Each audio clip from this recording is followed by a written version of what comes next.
You're listening to Bridge the Gap Season 4, a podcast dedicated to inform, educate, and influence the future of housing and services for seniors. This podcast is powered by supporting partners Propel Insurance, Enquire, LTC REIT, the Bridge Group Construction, and Solinity. Learn more at btgvoice.com.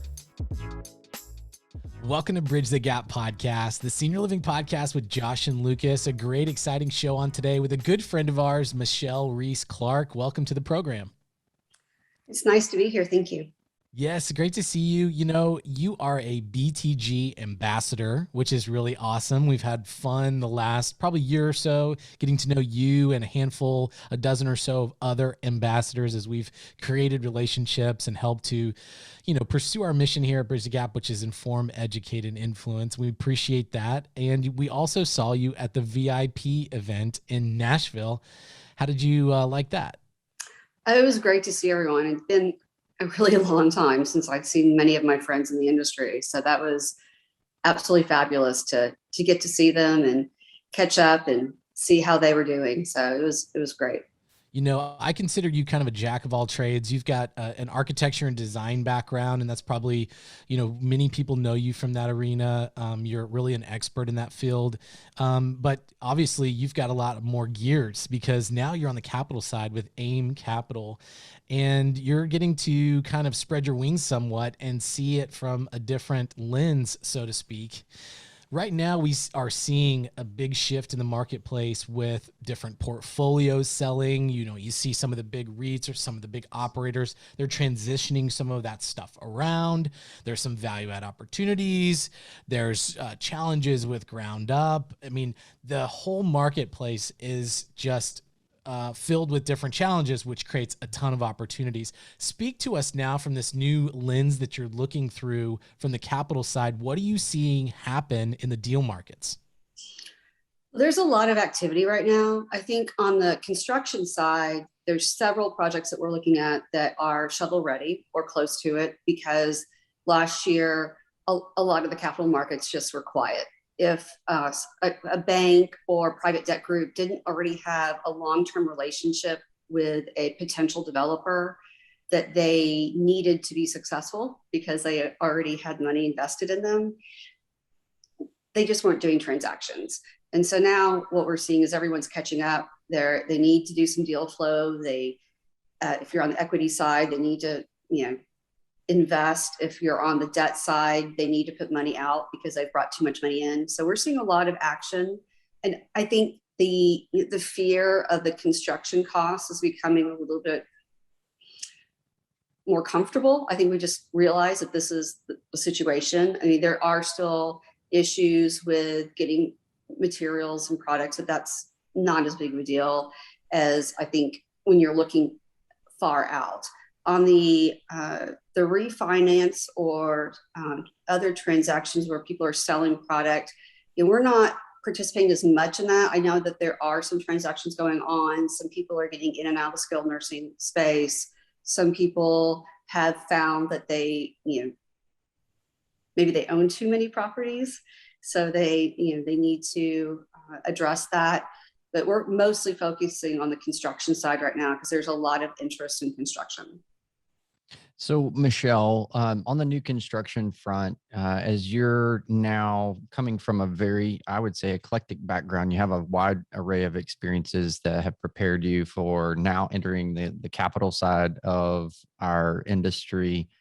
What are some things that might be either changing or have changed or you see on the horizon that operators or developers that are wanting to do new construction, they need to be ready to check the underwriting boxes to get these deals done? What are you seeing changing in that front?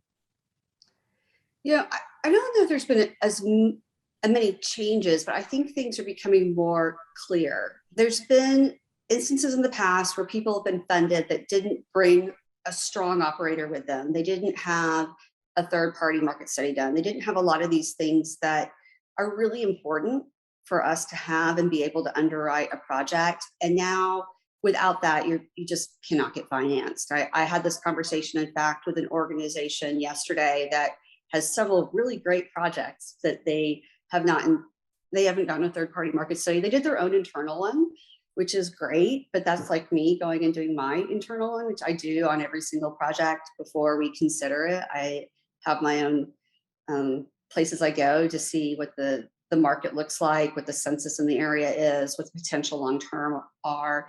But without having that strong operator that has extensive experience, not just with that product type, but sometimes even in the state that you're working in, depending upon the licensed care that you're considering. Independent living and active adult clearly is a little bit easier to deal with as far as that's concerned. I mean, still you want a good operator that shows that they can fill the building in an appropriate amount of time. But as far as the licensed care is concerned, that is very, very specific to that particular area. So having that operator that is a good partner and has experience in that space and has shown that during COVID, they've been able to stay full or at least bring their census up once we had more control over the vaccine and what was going on with the with COVID over time. So right now we're looking at groups that have been able to get their census up in AL memory care to, the 80s at least. Unfortunately, some people aren't there, but that's really what we look for.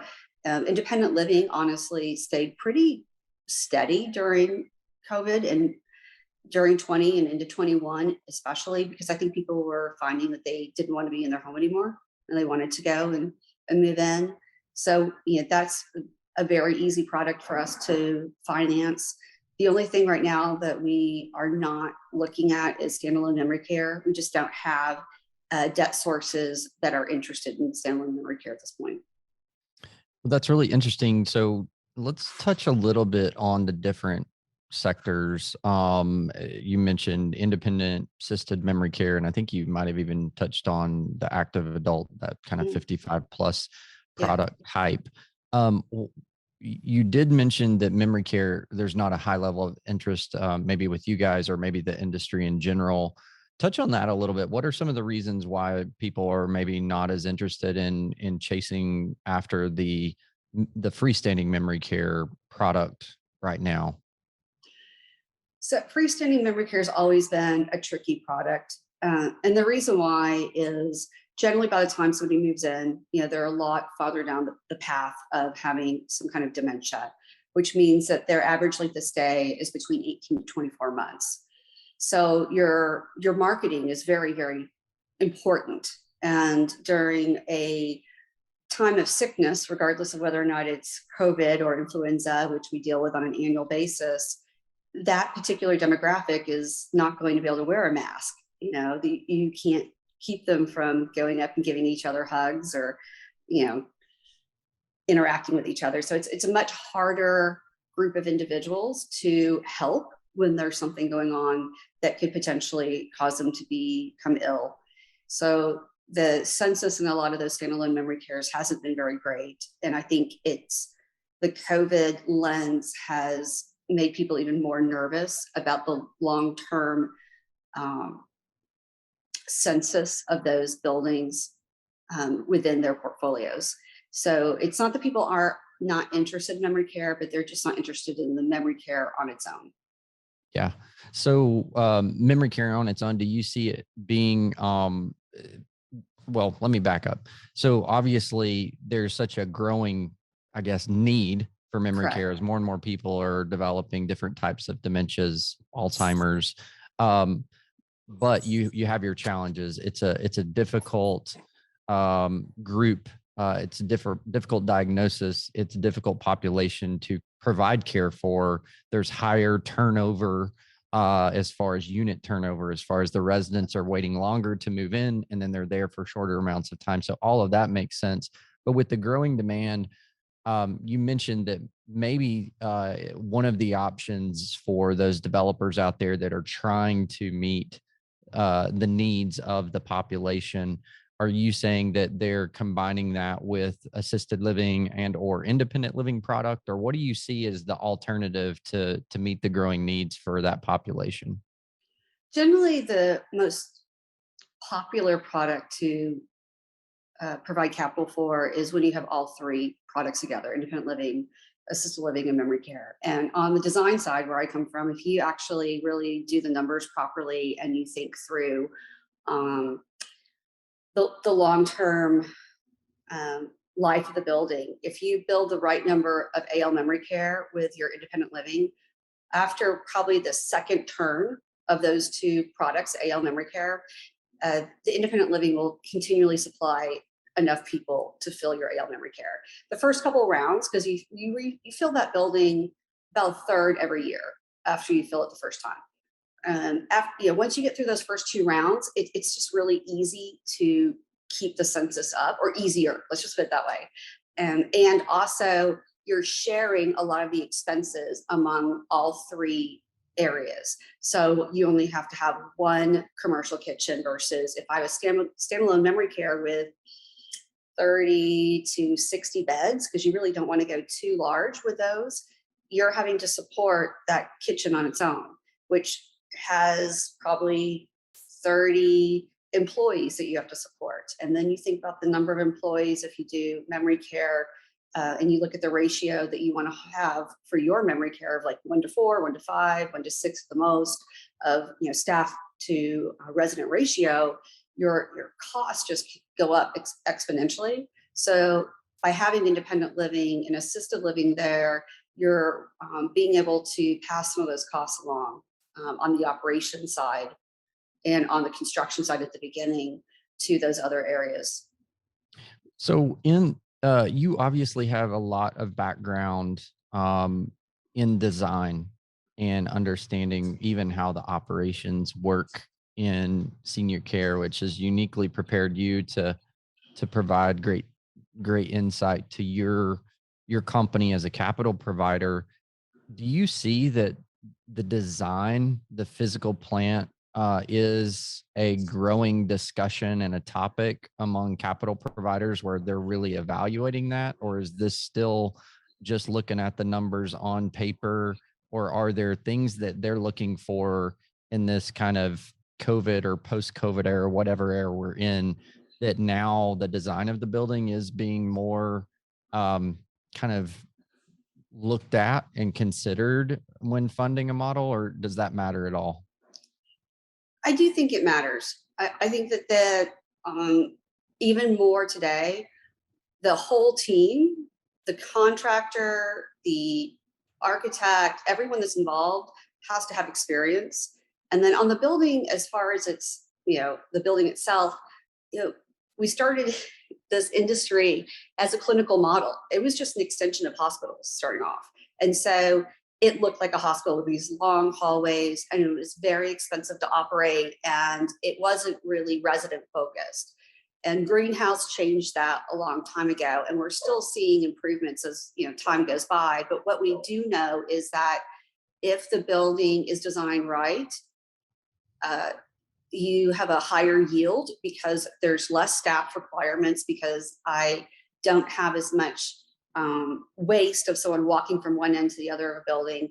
The building itself is more efficient. And I also know that I have higher staff retention because the staff they're spending more time actually caregiving and less time rolling someone around in a wheelchair, which in the old clinical kind of K model that we're all familiar with, eventually someone that is walking will not be walking because it takes so long to walk them down that long 150-foot hallway that they just put them in a wheelchair, and eventually they don't have the ability to walk. Whereas now that we've figured these things out and we've created the neighborhood solutions for especially AL memory care, the distances are so much shorter that the residents are thriving. In fact, they live there longer than they have in the past. So I think the people that look at underwriting projects these days are a lot more in tune with what the product needs to look like. And that's one of the challenges when people are looking to sell some of the existing product that's available on the market. It's really hard to convert that to a high quality building that can be run efficiently.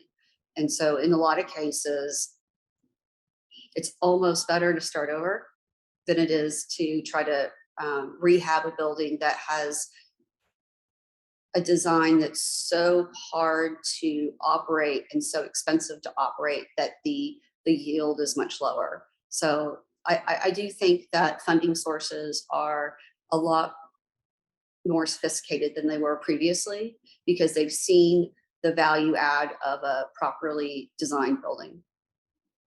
So one more question kind of relating to what models, I guess, that the dollars are chasing, for lack of a better term. One of the things that seems to be happening is, and it maybe is following similar logic to why maybe it's not as easily funded of a model like memory care, maybe like it used to be, the freestanding memory care. Do you find that a lot of existing operators or developers, owners are moving downstream in the continuum and trying to get the higher functioning residents at more of the entry point, like moving into active adult or independent living that had traditionally been mostly assisted living memory care? Is that what you're seeing, or is that not accurate? That's actually a great question. So on the funding side, we have groups that are only interested in active adults, maybe independent living. And then we have groups that are only interested in independent living if there's an assisted living and memory care component. So it really depends on what their comfort level is and what their portfolio consists of. And if they're on the acute side, which some REITs and some ownerships and some banks are more keen to, then that's what they're going to be interested in funding. And same on the equity side. I have family offices that are only interested in that. And I have family offices that are like, I am so nervous about something that's licensed. I really just want to be in that active adult and independent living space.